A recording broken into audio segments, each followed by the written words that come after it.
오늘 민수기 36장 말씀을 통해서 말씀을 깨닫는 지혜와 응답받는 기도의 은총이 우리가 넘치게 될 줄로 믿습니다. 이제 오늘 민수기가 끝납니다. 민수기 36장 마지막 말씀인데요. 우리가 시즌1에 잘 배웠는데 민수기 36장 마지막은 뜻밖의 이야기로 끝난다고 했어요. 민수기 광야기잖아요. 광야에서의 원망기이기도 하고 참 하나님 말씀 안 듣고 자기 고집대로 살다가 참 어려움 당하는 이야기들이 많다. 그래서 민수기는 우리의 현실과 참 많이 닮아 있다. 우리의 삶과 참 맞닿아 있다라고 말씀을 드렸는데 그 마지막 이야기가 슬로바앗의 딸들의 결혼 이야기 그리고 결혼했다는 재산 분배 이야기로 끝나요. 우리가 이것을 보면서 시즌1에서 왜 하필이면 수많은 이야기들 중에서 이렇게 한 집안의 결혼과 재산 분배 이야기로 끝날까? 왜라고 그랬어요? 네, 바로 이제 가나안에 들어가서 살아가는 인생은 현실이기 때문이다라고 했어요. 이게 광야만 해도 연습이잖아요. 그런데 가나안은 현실입니다. 그래서 이제부터 맞닥뜨릴 현실이 결혼하고 재산 나눠받고 나눠주고 먹고 사는 이야기들이 이제 앞으로 펼쳐질 것이기 때문에 그 지극히 현실적인 문제, 자녀 결혼시키는 문제, 누구랑 결혼시키나, 누구랑 살아야 되나, 이런 문제들, 남편이 안 믿으면 어떻게 할 건가, 이런 문제들, 아주 실질적인 문제들이 이제 펼쳐질 것이기 때문에 이 광야기의 마지막 민수기 36장은 굉장히 현실적인 이야기로 끝난다라는 말씀을 드렸어요. 자, 그런데 오늘은 이제 10절부터 13절 말씀을 통해서 이 슬로바앗의 딸들이 심상치가 않아요. 자꾸만 이들이 나오는데 게다가 민수기의 마지막을 장식하는 이들의 이름이 쫙 나오는데 과연 왜 그럴까? 한 번 더 생각해 보려고 그래요. 다만 이들이 현실의 삶을 보여주는 하나의 등장인물들로 끝나는가? 그렇지 않다는 것이죠. 하나님이 이들을 민수기 마지막 또 그 중에서도 가장 마지막 부분에 배치하신 이유가 분명히 있습니다. 오늘 우리는 그것을 보려고 해요. 그래서 우리가 과연 하나님의 나라 이야기에 어디쯤 배치가 될까? 어딘가는 우리도 있을 텐데 과연 하나님이 어떻게 배치하실까? 한번 기대하는 마음으로 오늘 민수기 36장 마지막 슬로바앗의 딸들의 이야기를 좀 보려고 합니다. 먼저 10절입니다. 슬로바앗의 딸들이 여호와께서 모세에게 명령하신 대로 행하니라 그랬어요. 자, 노란색을 들고 표시합니다. 여호와께서 명령하신 대로 행하니라. 여러분, 이게 이 슬로바앗의 딸들로 오늘 민수기가 끝나는 이유입니다. 만약에 이 슬로바앗의 딸들에게 모세가 말을 전하는 걸로 끝났다면 하나님은 이렇게 하라고 하시는데요 라고 말했는데 이들이 일단 말씀은 알겠고 우리가 한번 생각해 볼게요 라고 하거나 우리가 한번 그래도 미리 내린 결론이 있으니까 그대로 살겠습니다 라고 했다면 하나님의 말씀은 말씀대로 이들의 삶은 삶대로 만약에 분리돼서 유리되어 하나님 말씀과는 별개로 살았다면 이들의 이야기가 민수기의 마지막을 장식할 수가 없었을 거예요. 그런데 이들이 여호와께서 명령하신 대로 행하니라. 말씀하신 대로 행했단 말이에요. 이게 중요한 거예요. 그러면 말씀대로 행했다는 말이 뭐냐? 오늘 말씀 그 앞에 6절이 있거든요. 36장 6절에 보면 어떤 말씀을 주셨냐면 슬로바앗의 딸들에게 대한 여호와의 명령이 이러하니라. 자, 뭐라고 하셨냐면 이르시되 슬로바앗의 딸들은 마음대로 시집 가려니와 일단 시집 가는 건 본인들 마음이라는 거예요. 본인의 좋은 사람과 연애해서 시집 가라. 그러나 오직 그 조상 지파의 종족에게로만 시집 갈지니 그랬죠. 이게 두 가지 원칙이었어요. 시집은 맘대로 가되 그러나 그 조상 지파의 종족 즉 므낫세 종족과만 결혼해야 된다라는 거 하는 거였죠. 왜냐하면 아들이 없고 딸만 있는 슬로바앗은 딸들이 만약에 다른 지파랑 결혼해서 다른 지파랑 살다가 죽으면 그 지파 땅이 되어버리니까 그러면 이 지파 간의 균형이 깨어져 버리니까 이거 어떻게 하느냐라고 찾아온 거 아니에요. 그래서 모세가 하나님의 음성을 듣고 이야기하죠. 너희 지파라면 결혼해야 된다. 여러분 그런데 이게 어찌 보면 기본권 침해 아닙니까? 아니 우리가 좋은 사람이 꼭 므낫세 지파에만 있으라는 법이 어디 있어요? 다른 지파에 있을 수 있잖아요. 비율로 치면 11대 1이에요. 그러니까 다른 지파에 있을 확률이 훨씬 더 높은데 그럼에도 불구하고 이들이 어떻게 했다는 거예요? 그 주신 말씀대로 행했다는 거예요. 여러분 이게 중요합니다. 우리는 우리의 이익과 말씀이 부딪힐 때 어떻게 살아가는가 하는 거죠. 말씀은 이렇게 말씀하지만 그러나 그건 하나님 말씀이고 그건 성경에 써 있는 거고 나는 내 이익대로 살 때가 훨씬 더 많잖아요. 아무리 우리가 교회를 오래 다녀도 하나님 말씀대로 사는 게 그게 익숙하지 않아요. 말씀은 말씀이고 참 옛날 얘기 하시네. 그리고는 우린 나대로 현대에 맞춰서 지금에 맞춰서 상황에 맞춰서 살 때가 얼마나 많이 있어요. 슬로바스 딸들도 그럴 수 있었어요. 그런데 이 딸들이 여호와의 명령대로 행했다. 자, 명령대로 행했을 때 하나님 주신 상급이 무엇입니까? 오늘 11절입니다. 오늘 11절 말씀. 슬로바스의 딸 말라와 디르사와 호글라와 밀가와 노아가 다 그의 숙부의 아내들의 아내가 되니라. 이 5명의 자매의 이름이 한 명도 빠짐없이 다 나와 있어요. 여러분 이게 성경에서 거의 유일해요. 5명의 딸이 있는 집도 흔치 않지만 그 5명의 딸의 이름이 다 등장한다. 그런데 이 딸들의 다 이름이 여기만 등장한 게 아니라 민수기 26장 33절에도 똑같이 5명 이름이 다 나오고 27장 1절에도 다 나와요. 자, 민수기 26장 33절, 27장 1절에 그대로 이름이 나오는데 또 어디 나오나? 여호수아 17장 3절에 보면 5명 이름이 또 똑같이 나와요. 왜 그럴까요? 5명의 딸들이 한 명도 남김없이 전부 다 하나님의 말씀에 순종했기 때문이에요. 그래서 이 11절에 다라는 데 한번 동그라미 해보세요. 다 그들의 숙부의 아내가 되니라. 다. 5명이 마음을 맞춰서 다라는 거죠. 이게 중요한 거예요. 이 말라, 디르사, 호골라, 밀가, 노아 이 5명의 이름은 여러분 성경 공부하는 사람들에게는 필수적인 이름입니다. 신대원 시험 볼 때 이 5명 이름은 꼭 공부해야 되는 이름이에요. 그래서 저도 열심히 외웠어요. 그러면서 민수기 26장에 나오지, 27장에 나오지, 36장에 나오지, 여호수아 17장에 나오지 그렇게 외웠었어요. 그런데 왜 나오는지를 몰랐어요. 저도. 그냥 외우기만 외웠지 달달달달 이 5명의 이름 외웠지 왜 나오는지를 몰랐어요. 그런데 민수기를 읽다가 무릎을 탁 쳤어요. 이 5명의 이름으로 민수기가 끝나요. 왜 그런가? 바로 5명이 다 하나님의 말씀에 헌신된 삶을 살았기 때문이에요. 여러분 5명의 딸들이 다 숙부의 아내가 되었다. 다 종족 안에서 결혼했다. 여러분 이게 흔한 일이었다면 성경은 여기 주목하지 않았을 겁니다. 그런데 맏딸이니까 책임감으로 그럴 수 있어요. 그리고 둘째만 해도 그래 언니가 그랬으니까 할 수 있어요. 셋째 딸쯤 되면 이게 쉽지 않아요. 왜? 먼저 2명이나 헌신했는데 말씀대로 살았는데 그러면 셋째는 나 정도는 그래도 내 맘대로 다른 종족 한번 만나볼까? 이럴 수 있잖아요. 그리고 넷째쯤 되면 이제는 완전히 이런 책임감은 없어지죠. 나는 신세대, 나는 내 맘대로 할 거야 이럴 수 있어요. 그리고 막내는 또 막내니까 위에 내 언니가 다 종족 안에 시집가도 나는 막내니까 나 정도는 괜찮겠지 이럴 수 있어요. 그런데 5명의 딸들이 다 하나님의 명령에 순종하여서 다 종족 안에서 결혼을 했다. 그래서 말라, 디르사, 호글라, 밀가, 노아 이 5명의 이름은 한 명 한 명이 각자의 선택을 했을 뿐 아니라 서로에게 영향을 준 거예요.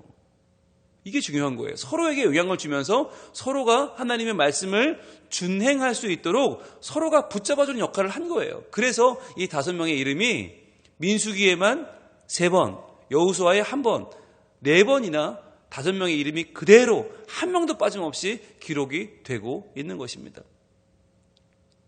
여러분 이게 우리에게는 도전을 주는 거예요. 여러분 한 집에 몇 명이 살죠 보통?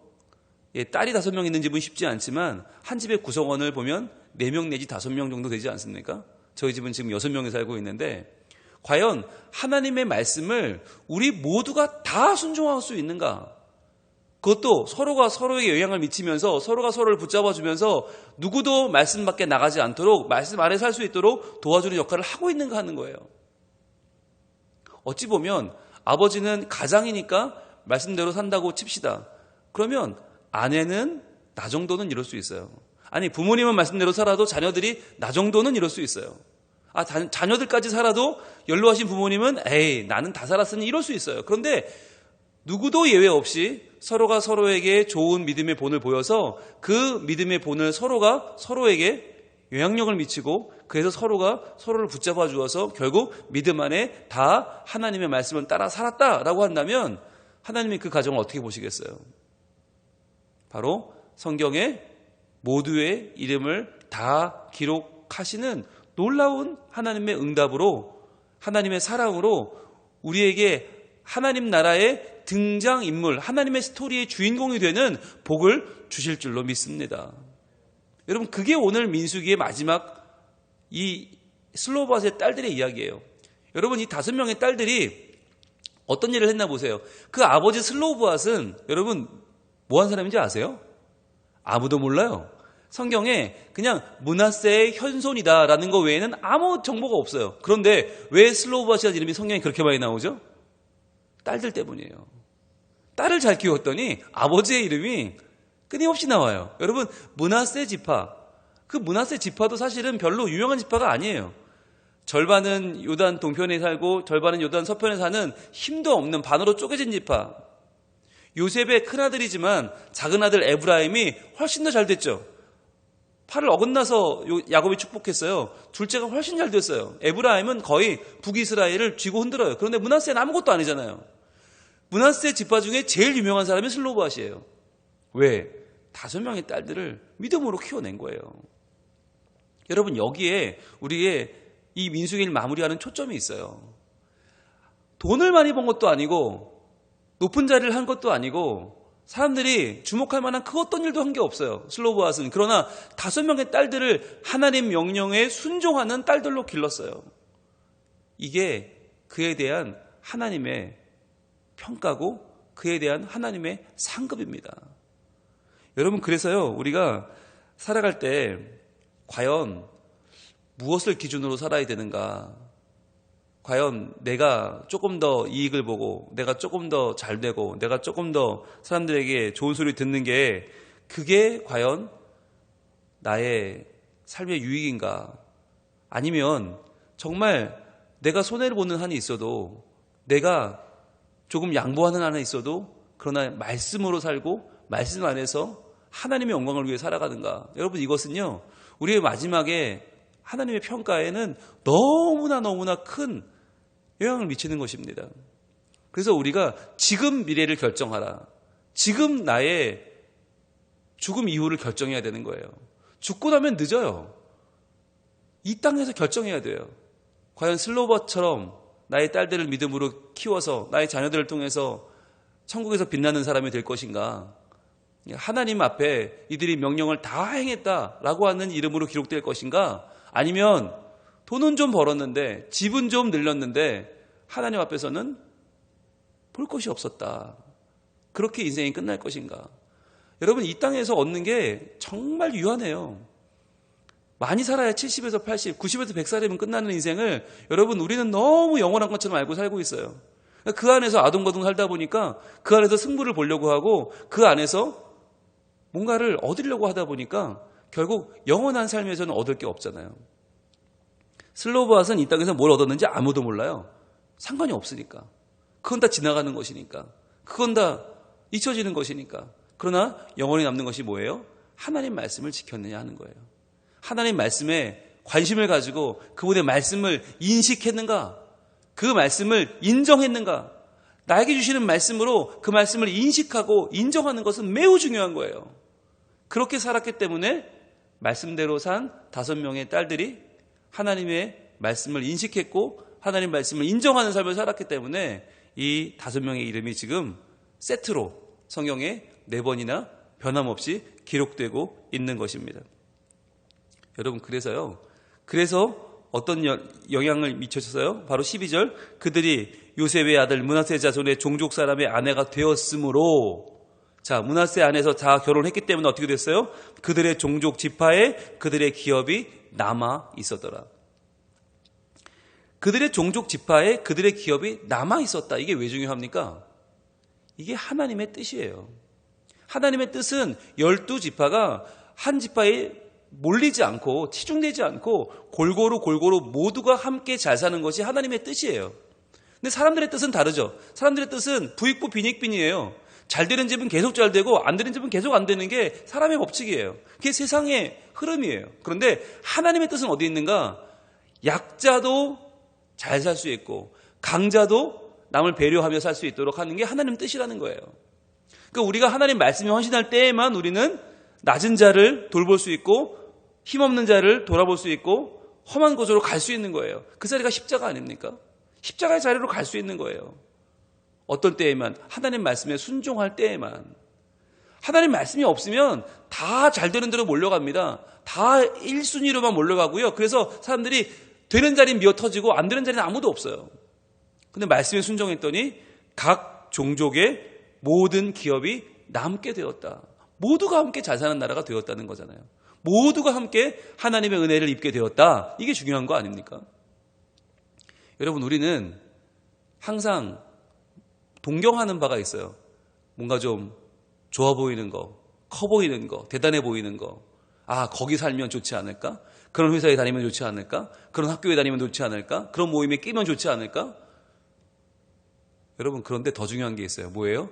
지금 내가 몸담고 있는 우리 가정이에요. 우리 교회예요. 우리 공동체예요.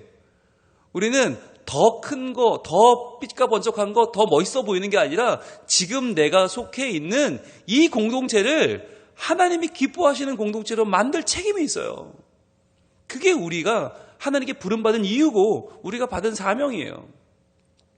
남의 가정을 부러워할 게 아니라 우리 가정을 믿음의 가문을 만들면 돼요. 우리 가문을 슬로바스의 가문을 만들면 되는 거예요. 우리의 자녀들로 밀라와 디르사와 호글라와 밀가와 노아가 되게 하면 돼요. 근데 우리는 항상 슬로바스는 좋겠다. 아무개 집사님, 아무개 권사님 집은 참 좋겠다. 남의 집만 바라보고 있지 않습니까? 어느 교회 다니면 참 멋있어 보이는데 아이고 참 크고 좋은 교회네. 우리 교회가 그럼 되잖아요. 우리 교회가 하나님 보시기에 참 귀한 교회 되면 되잖아요. 그렇게 생각하면 되는데 많은 분들이 내가 서 있는 곳은 너무 초라하고 내가 서 있는 곳은 안정적이지 않고 남이 서 있는 곳은 다 잘 되는 것 같이 보이는 거예요. 그게 문제 아닙니까? 이렇게 순종했더니 오늘 말씀이 어떻게 끝나요? 13절. 이는 여리고 맞은편 요단가 모압 평지에서 여호와께서 모세를 통하여 이스라엘 자손에게 명령하신 계명과 규례니라. 이렇게 끝나요. 노란색 들고 표시합니다. 여호와께서 명령하신 계명과 규례니라. 여러분, 지금 뭘로 끝났어요? 슬로바스의 딸들의 말씀에 대한 반응으로 끝났어요. 그런데 말씀에 대한 반응이니라가 아니라 뭐라고요? 여호와께서 명령하신 계명과 규례니라라고 끝났어요. 무슨 말입니까? 하나님의 명령과 규례는, 계명과 규례는 뭘로 완성되는 거예요? 우리의 순종으로 완성되는 거예요. 하나님이 말씀하시는 걸로 끝나는 게 아니라 거기에 따른 우리의 응답으로 끝나요. 우리의 순종으로 끝나요. 그게 하나님의 명령과 계명과 규례가 완성되는, 하나님의 계시가 인간의 응답으로 완성되는 자리가 바로 우리의 순종인 것입니다. 그래서 여러분, 하나님 말씀 많이 아는 게 아무 소용이 없다는 게 왜요? 내가 순종하지 않으면 그게 다 공허한 거예요.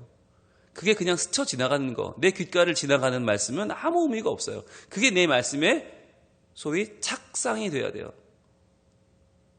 딱 붙어야 돼요. 그래서 자리매김을 하면 그게 내게 되는 거예요. 그러면서 그 말씀이 내 인생을 뒤흔드는 내 인생 말씀, 내 삶을 뒤흔드는 하나님의 음성이 되는 것입니다. 민수기 36장까지 많은 말씀을 들었어요. 36일 동안 새벽마다 마음을 졸이면서 이 말씀을 들었어요. 그런데 다 들었다는 게 의미가 없어요. 중요한 건 뭐가 남았냐 하는 거예요. 뭐가 남았냐. 여러분, 하루 한 장은 진도 나가는 프로그램이 아니에요. 하루 한 장 아니라 한 절을 봐도 좋아요. 남으면 돼요. 아니, 한 단어만 남아도 좋아요. 그 단어가 내 마음을 뒤흔들어서 오늘 하루를 이전과 다르게 살게 하면 여러분 성공한 거예요. 그런데 성경을 다 줄줄 외워도 내가 사는 게 하나도 바뀌지 않으면 하나님 앞에서 그것은 아무런 의미가 없어요. 오늘 이 36장을 마무리하면서 슬로바스의 딸들 5명 이름 외우는 게 소용이 없습니다. 여러분 그거 아무런 의미가 없어요. 왜 이들의 이름이 기록되었는가를 기억하는 게 중요해요. 내가 어떻게 살아야 하나님 앞에 의미 있는 삶을 살겠는가가 중요한 거예요. 어떻게 살아야 하나님의 명령이 내 삶에 명령되고 하나님의 계명이 내 삶에 계명되고 하나님의 규례가 내 삶에 규례되는 방법이 뭐냐? 순종하는 것입니다. 내가 손해봐도 당장은 아닌 것 같아도 말씀대로 사는 것. 말씀대로 살기 위하여 말씀을 끊임없이 인식하고 말씀을 끊임없이 인정하는 것. 그래서 그런 나를 보고 내 자녀가 내 믿음을 따라 걸어가는 것. 그렇게 살아갈 때 우리가 이 시대의 슬로바스이 될 수 있고 슬로바스의 딸들이 될 수 있을 것입니다. 이 마무리를 우리 함께 하면서 우리가 이 시대의 민수기를 새롭게 쓰면 좋겠어요.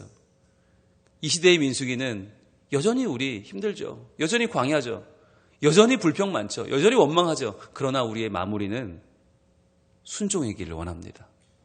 우리의 마무리는 하나님에 대한 감사요. 하나님 말씀이 말씀되게 하는 하나님을 인식하고 인정하는 삶이 되기를 우리 하나님 원하고 계십니다. 기도하겠습니다. 하나님 감사합니다. 민수기 36장의 말씀을 저희들 함께 시즌2로 달려오게 하시니 감사합니다. 시즌1을 볼 때에도 참 하나님의 말씀이 이렇게 명확하고 이렇게 명징하고 분명하게 우리의 마음에 와 닿는 것을 느꼈는데 시즌2를 함께 하면서 더욱더 하나님의 말씀이 살아 우리의 심령 골수를 쪼개며 우리를 새롭게 하심을 다시 한번 경험합니다. 하나님 그러나 아무리 말씀의 여행을 잘 해도 그 말씀에 순종하지 않으면 아무것도 아닐진데 저희들 이 시대의 슬로바스로 살게 하시고 이 시대의 슬로바스의 딸들의 믿음으로 살게 하셔서 우리에게 선포하신 하나님의 존귀한 명령과 계명과 규례가 하나도 남김없이 우리 삶 가운데 그대로 순종되고 반영되고 사라짐으로 말미암아 그 말씀들이 우리 삶을 이끌고 하나님을 영화롭게 하는 복 있는 말씀들이 다 되게 하여 주시옵소서. 주님 말씀대로 살기를 소망하는 우리에게 분명한 하나님 말씀을 들려주시고 그 말씀을 인식하고 인정하는 삶을 살 수 있도록 우리에게 믿음의 삶을 하나님 허락하여 주시옵소서. 그렇게 됐을 때에 우리와 우리 자녀들이 우리 다음 세대가 함께 주님을 알아가고 주님을 더욱 붙잡고 주님으로 사는 하나님의 사람들, 주의 백성들 될 줄로 믿사오니 하나님 우리를 불쌍히 여기시고 말씀하시고 그 말씀대로 사는 복을 허락하여 주시옵소서. 예수님 이름으로 기도합니다. 아멘.